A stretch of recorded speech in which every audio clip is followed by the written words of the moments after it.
The Villager's Pride and Betrayal. In the peaceful village of Auyu, nestled in the heart of a lush valley, lived a young woman named Azuka. Known for her beauty, grace, and kindness, Azuka was the pride of her people. Her soft smile could ease any heart, and her generosity knew no bounds. Azuka had married Namdi, a strong and kind man who loved her deeply, but her happiness in the village would soon be overshadowed by the harshness of family and fate. Azuka's mother-in-law, Ngozi, was a woman as tough as the land itself. From the moment Azuka had entered the family, Ngozi had shown nothing but disdain. She saw Azuka's kindness as a weakness and her beauty as a threat to her own pride. Despite Azuka's constant efforts to gain Ngozi's approval, the older woman's coldness remained unyielding. Every word from Ngozi's lips carried venom, and every action seemed designed to push Azuka further away.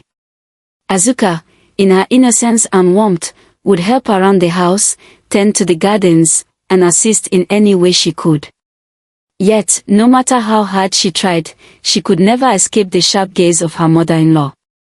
Ngozi often ridiculed Azuka's gentle ways, calling her weak and naive. But Azuka never retaliated. Instead, she buried her hurt and continued to serve the family with unwavering grace. One day, tragedy struck the village. A severe famine ravaged the land, causing crops to wither and rivers to dry up. The elders of the village gathered in urgent meetings, their faces lined with worry. They feared for the survival of the people, knowing that the harvest was lost and food would soon run out. In the midst of this hardship, Azuka made a decision that would change everything. Despite the strain the famine had placed on her own family, Azuka chose to share what little food they had with the villagers. She offered rice, yam, and cassava, and made sure the children and elderly had enough to eat. She worked tirelessly alongside the others, determined to bring some relief to the suffering of Auyu. Her act of kindness did not go unnoticed. The villagers were deeply touched by her selflessness, and whispers of her generosity spread through the community. People began to look up to Azuka as a beacon of hope in the dark times. However, not everyone saw it that way. Ngozi's heart twisted with resentment as she watched Azuka's rise in the eyes of the villagers. To her, Azuka's actions were a direct challenge to her authority in the household and to her pride as the matriarch of the family. She could not bear the thought of her daughter-in-law receiving such praise when she, Ngozi, had always worked so hard to uphold the family's reputation. As the days passed, Ngozi's bitterness grew, and in the depths of her jealousy, she made a vow. Azuka would pay dearly for the kindness she had shown to the village. What Ngozi did not understand was that her cruelty would soon lead to a chain of events that would change their lives forever. Azuka's struggle and the poisoning plot. As the days wore on, the atmosphere in the household grew increasingly tense. Azuka's efforts to maintain peace and care for her family were met with constant criticism from her mother-in-law, Ngozi. It seemed that no matter how hard she worked, nothing was ever enough. Azuka felt like an outsider in her own home, a guest in a place where she was supposed to belong. Ngozi's cruelty was subtle at first, disguised in sharp remarks and disapproving glares. But as time passed, her hostility became more open. Every act of kindness Azuka performed, whether it was tending to the animals, preparing meals, or simply being kind to Namdi, was met with scorn. Ngozi's eyes, filled with venom, seemed to judge Azuka for even existing in the same house. One evening, the tension reached its breaking point. After a particularly cruel comment from Ngozi about Azuka's inability to properly manage the household, Azuka could no longer hold her tongue. With a shaking breath, she confronted her mother-in-law in the courtyard. "Why do you hate me so?" Azuka's voice trembled, but she stood tall. "I have tried everything to make you happy. Why do you treat me like this?" Ngozi's eyes narrowed, and a cruel smile played on her lips. "Hate you? I don't hate you, my dear. I simply don't trust you. You're too weak. Too soft. You don't belong here, in this house. You think your kindness will win me over, but all it does is make me sick. The words stung Azuka deeply, but she stood her ground. She had hoped for some understanding, some kindness, but now she realized that no amount of love or patience could change Ngozi's heart. Her mother-in-law's bitterness was like a disease that had long infected her soul, and no cure could be found. From that day, Ngozi's jealousy of Azuka's kindness only deepened. She began to plot Azuka's downfall in secret, using both psychological and physical means to break her. At first, it was small things, overhearing malicious rumors about Azuka in the village and spreading them to the other women, giving Azuka impossible tasks, and even hiding things around the house just to make Azuka look incompetent. But soon, the cruelty escalated. One afternoon, as Azuka prepared the evening meal, she noticed something strange. Her mother-in-law had left a strange, bitter powder in the spices Azuka was using. At first, Azuka thought nothing of it, but the more she stirred the pot, the more she began to feel uneasy. The smell of the food was wrong, too bitter, too sharp. Azuka's instincts, honed over years of living with people who didn't always have her best interests at heart, warned her that something was off. Her hands trembled as she lifted the pot to taste a small spoonful, only to spit it out in horror. She immediately realized the truth: her mother-in-law had tried to poison her. The powder, though not immediately deadly, was toxic, and if Azuka had eaten enough, it would have been a slow, painful death. Her heart pounded in her chest as she quickly discarded the meal and cleaned the pot. For the first time since her arrival in the village, Azuka felt fear seep into her bones. She had been betrayed, not just by a stranger, but by a woman who was supposed to be family. Her own flesh and blood. Later that evening, when Ngozi came to check on the meal, Azuka calmly met her gaze, though her mind raced. The food wasn't right. It wasn't fit to serve, Azuka said, her voice steady despite the turmoil within her. Ngozi raised an eyebrow, her lips curling into a sinister grin. How disappointing. I suppose you just have to make something else, then. She left the kitchen without a hint of remorse, her eyes glinting with dark satisfaction. Azuka, however, was no longer the naive woman she had once been. Her heart burned with a quiet, seething anger, but also with a newfound resolve. She had been wronged, but she would not let it break her. No matter how cruel and unforgiving Ngozi was, Azuka would endure. That night, as Azuka lay in bed, staring at the ceiling in the dark, she made a vow. She would no longer be a victim. She would fight for her peace, for her family, and for her place in this world. She didn't know how or when, but she would find a way to turn the tables on her cruel mother-in-law. But deep within the shadows of the household, the danger continued to loom. Ngozi's hatred was far from over, and the battle between them had only just begun. The depth of Ngozi's deception. As the days passed, Ngozi's hatred for Azuka only deepened. The subtle plots against her grew darker and more twisted, and the tension between the two women began to infect the entire village. Azuka, once admired for her grace and kindness, found herself the target of whispers and rumors. Ngozi, with her calculating mind, began to manipulate the villagers against Azuka, planting seeds of doubt in their hearts. Did you hear how she burned the stew last night? It wasn't the first time, Ngozi would say to the women of the village, her voice dripping with false concern. I've always known she wasn't capable of handling the household. Such a sweet face, but under it, nothing. Soon, the story spread. Azuka's kindness was twisted into something sinister. Her every mistake, no matter how small, was amplified by Ngozi's venomous tongue. The villagers began to question Azuka's abilities, and they looked at her with suspicion. Her once golden reputation started to crumble, and Azuka found herself isolated, betrayed not only by her mother-in-law but by the very community that had once embraced her. At home, the situation was no better. Namdi, Azuka's husband, was torn between his loyalty to his mother and his love for his wife. He could see the changes in Azuka, her sadness, her fatigue, but he didn't know how to help her. Every time he stood up to Ngozi, she would manipulate him with guilt, reminding him of his duties as a son and how his own happiness shouldn't come before his family's honor. Azuka noticed the shift in Nnamdi's demeanor.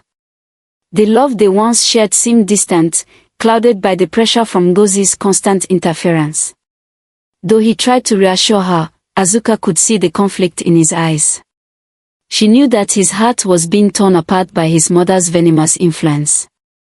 In the shadows, Ngozi's schemes grew darker. It was clear that no amount of manipulation, psychological games, or social sabotage would be enough to drive Azuka out of the house. So, Ngozi turned to darker methods, ancient, mystical forces that had long been whispered about in the village. She sought out a juju practitioner, a man known for his ability to use magic to bend fate to his will. "Make her disappear," Ngozi demanded, her voice trembling with rage. "I want her gone. And I want to make sure she never comes back." The juju man, an old, bent figure with eyes that gleamed with secrets, agreed to help her. He provided her with a ritual that would summon dark spirits to attack Azuka's life, slowly draining her strength and vitality. With each incantation, Azuka would become weaker, more vulnerable, until finally, she would be too broken to resist. But what Ngozi did not know was that Azuka was not entirely alone in this fight. Unseen by both, a protective force lingered over Azuka, something powerful, something unexplainable. Azuka had a twin sibling, a brother who had long been separated from her after a tragic childhood event, but their bond had never truly been severed. Their connection, though distant, was more than just familiar, it was supernatural. Azuka's twin, though far away, felt the pull of danger and understood that his sister needed him. Bound by an unexplainable, supernatural force, he became her shield in ways he could not fully comprehend.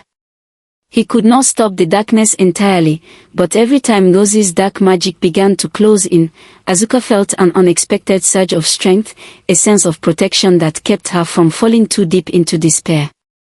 One night, as Azuka lay in bed, restless and confused, she felt an odd sensation, a warm presence that seemed to embrace her in a way she couldn't explain.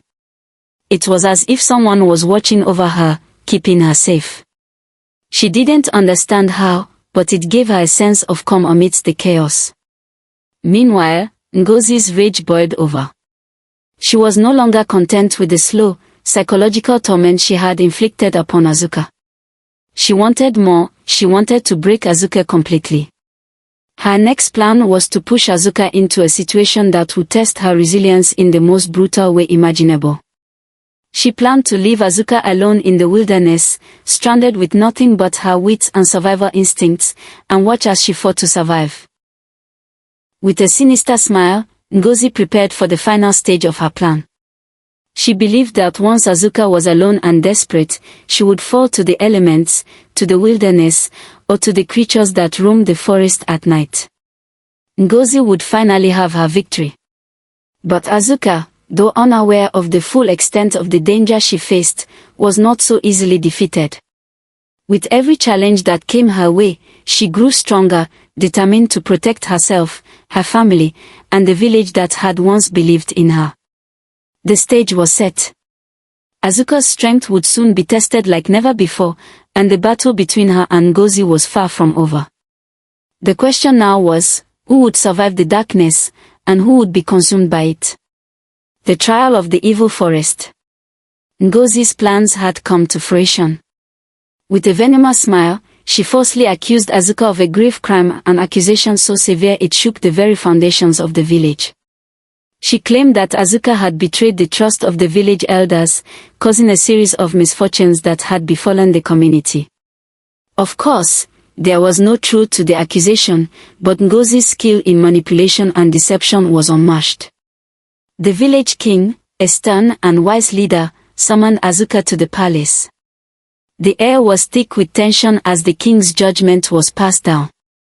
He declared that Azuka must prove her innocence by retrieving a sacred and mythical object from the most dangerous place known to the villagers, the evil forest. The Egg of Life, a powerful and mysterious artifact said to bring balance to the world, had been hidden deep within the heart of the forest for centuries. It was a place where even the bravest hunters dared not tread, for it was filled with terrifying creatures, dark spirits, and treacherous traps. To venture into the evil forest was a death sentence for most who dared it, and yet, the king insisted that Azuka's journey into the forest was the only way to prove her innocence. "Bring back the egg of life, and you will be free of this accusation," the king proclaimed, his voice cold and unwavering. Azuka, though terrified, did not waver. She knew that the only way to clear her name was to complete this impossible task.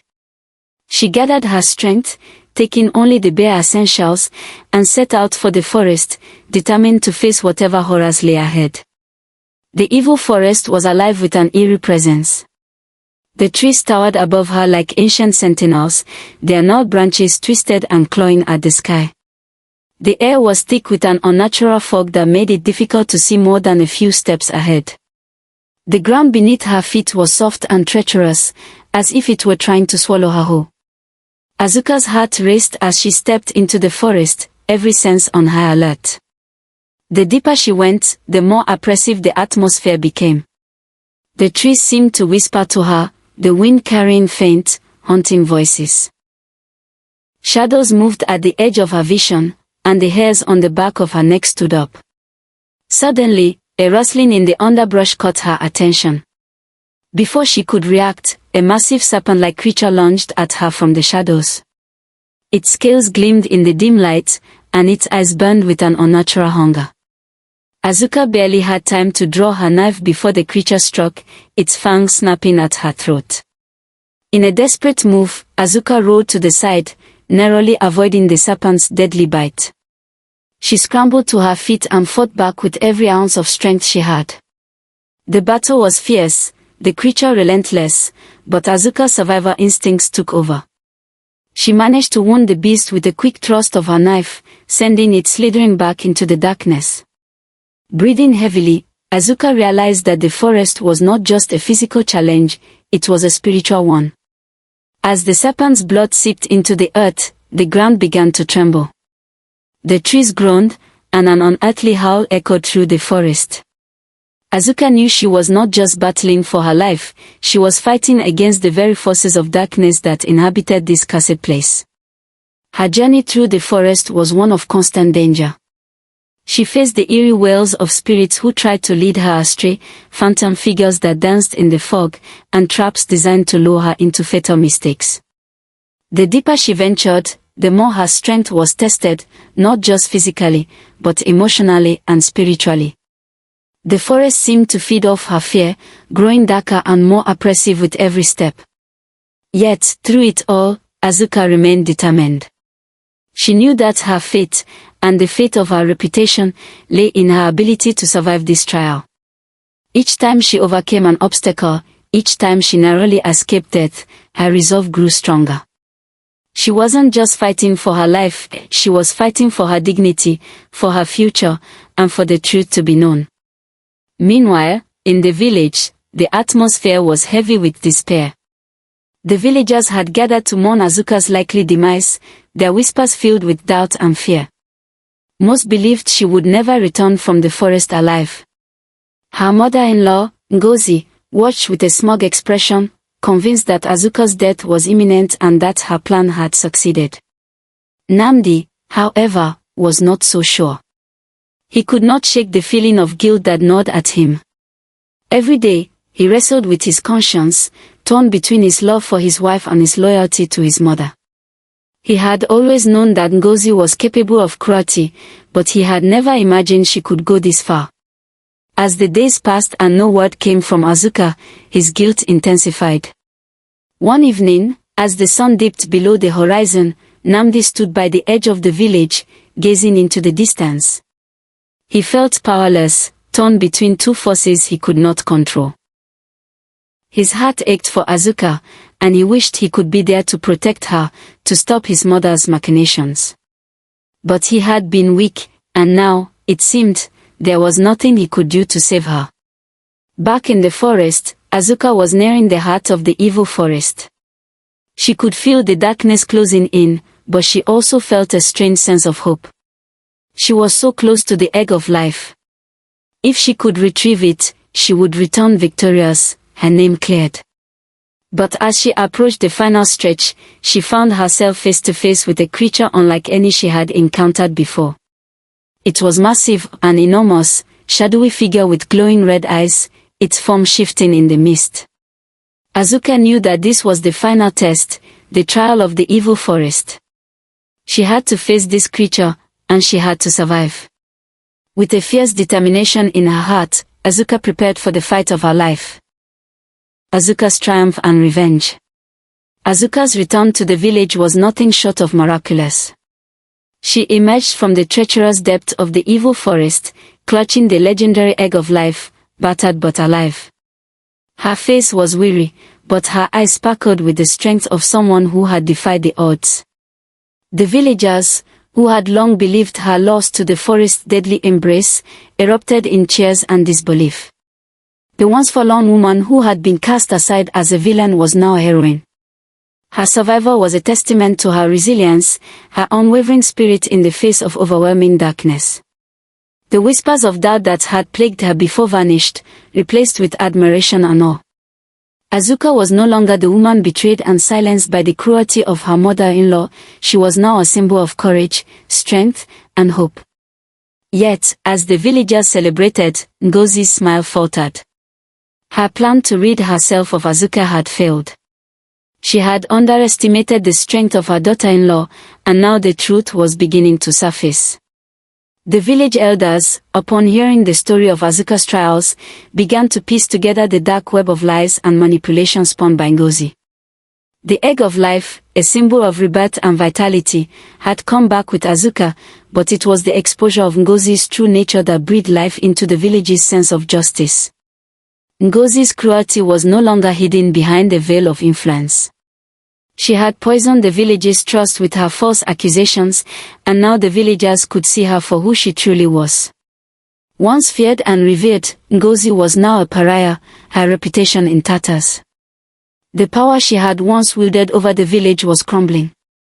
Azuka, knowing that her final victory lay not in just returning the egg of life but in confronting the source of her suffering, sought out her mother-in-law.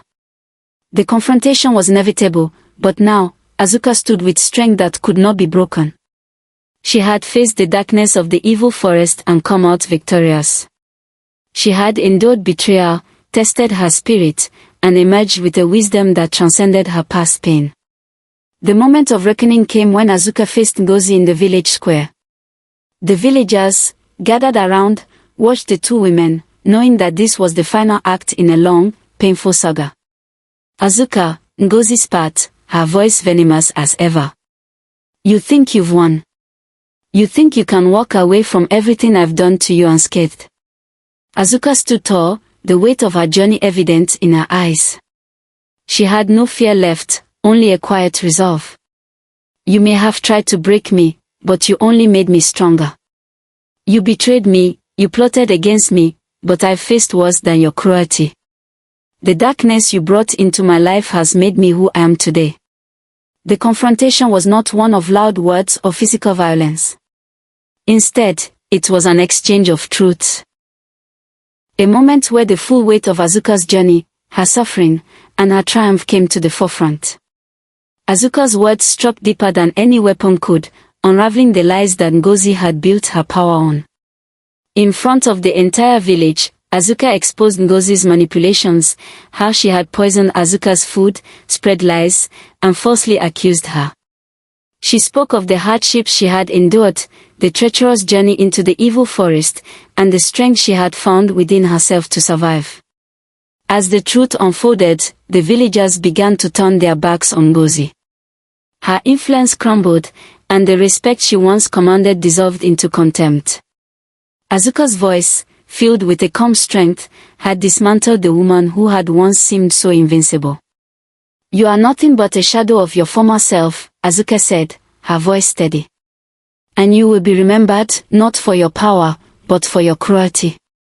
The villagers, no longer under Ngozi's sway, moved away from her. They saw her for what she truly was, a woman consumed by jealousy, hatred, and a thirst for power. It was a bitter end for Ngozi, who had once controlled so much of the village's fate. Azuka's victory, however, was not just over Ngozi's schemes. It was over the darkness that had sought to destroy her. It was over the forces of betrayal and manipulation that had nearly crushed her spirit. Azuka had emerged victorious not only physically, but spiritually, proving to herself and the world that she was unbreakable. The village of Ayuyu celebrated Azuka's triumph with joy, dancing, and music. They rejoiced in the return of the egg of life, but more so in the return of a woman who had shown them the true meaning of resilience. Azuka had not only survived the evil forest, but she had also cleansed the village of its darkness, and in doing so, had restored hope. Her relationship with Nnamdi, though strained by his earlier indecision, was now strengthened. He stood by her side, no longer torn between his loyalty to his mother and his love for his wife. He had witnessed the depth of Azuka's strength, and he was filled with pride. Together, they began to rebuild the foundation of their life, with Azuka as the pillar. But while the village celebrated, Azuka knew that the scars of betrayal would never truly fade. The pain of her mother-in-law's cruelty would always linger, but Azuka had learned that the past did not define her. What mattered was the strength she had found within herself, and the power to move forward, leaving the darkness behind. And so, the village of Ayuyu, once overshadowed by betrayal and fear, was now a place of renewal and hope. Azuka had not just reclaimed her life, she had saved them all. In the end, Azuka's story was not one of vengeance, but of triumph. It was a story of enduring love, strength, and the ability to rise above even the darkest of challenges. The tale of Azuka and her journey into the evil forest would live on as a symbol of the strength of the human spirit, and a reminder that no force, no matter how dark, could ever truly destroy what was meant to shine. The end.